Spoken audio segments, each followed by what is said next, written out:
Hi everyone, my name is Rick and today I'm going to go over how to make homemade buttermilk. To get started, we'll need to gather all of our essential items and ingredients.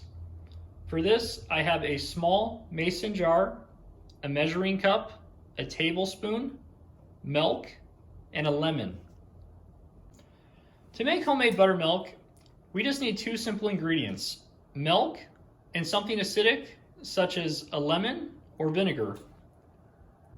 The first step is to pour 1 cup of milk into the measuring cup.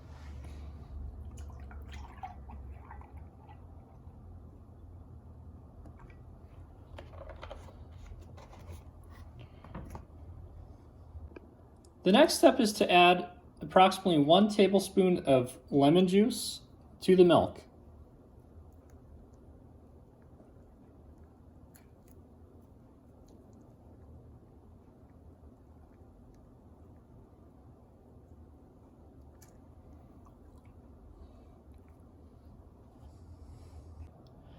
Now that we've added 1 cup of milk and 1 tablespoon of lemon juice together, I'm going to pour it into the small mason jar.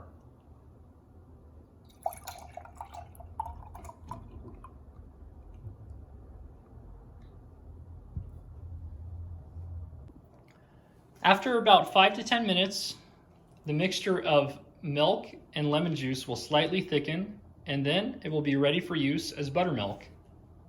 The homemade buttermilk has been sitting out at room temperature now for about 10 minutes, so I'm going to cover it with an airtight container, and then I'm going to throw it in the fridge.